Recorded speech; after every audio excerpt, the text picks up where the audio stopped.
এক ছিল ছোট্ট একটি পাখি, নাম তার টুনটুনি। সে থাকত এক সবুজ ঘন বনের মাঝখানে, বড় একটি আমগাছের ডালে। টুনটুনি ছিল খুব চঞ্চল আর বুদ্ধিমতী। ছোট হলেও তার সাহস ছিল আকাশের মতো বড়। সেই বনে থাকত এক ধূর্ত শিয়াল। শিয়ালটি ছিল খুব চালাক, কিন্তু একটু অলস। নিজে কষ্ট করে খাবার জোগাড় করতে তার মন চাইত না। সে ভাবত, কিভাবে অন্যকে ফাঁকি দিয়ে খাবার পাওয়া যায়।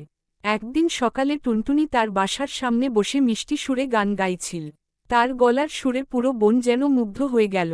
শিয়াল দূর থেকে সেই গান শুনে ভাবল, এই পাখিটা তো বেশ মোটাসোটা দেখাচ্ছে। যদি একে খেতে পারি, তাহলে আজ আর কষ্ট করে খাবার খুঁজতে হবে না। শিয়াল গাছের নিচে এসে মিষ্টি গলায় বলল, টুনটুনি বোন, তোমার গান তো দারুণ। আমি জীবনে এত সুন্দর গান শুনিনি।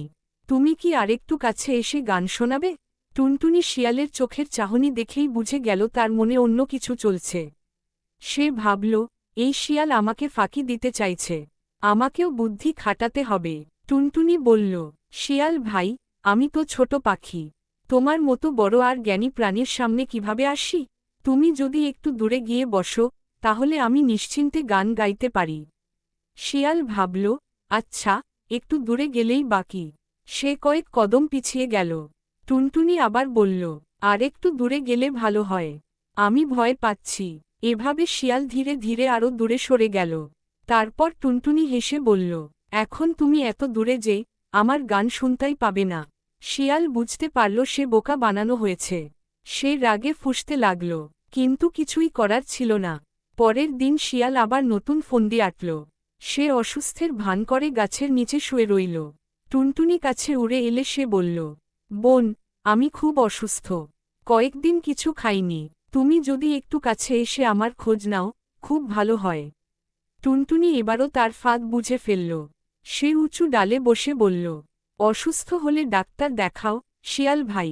আমি তো ছোট পাখি, তোমাকে কিভাবে সাহায্য করব? শিয়াল বলল, অন্তত একটু কাছে এসে কথা বলো। টুনটুনি হেসে বলল, দূর থেকেই কথা বলা যায়। কাছে এলে যদি তুমি আমাকে খেয়ে ফেলো?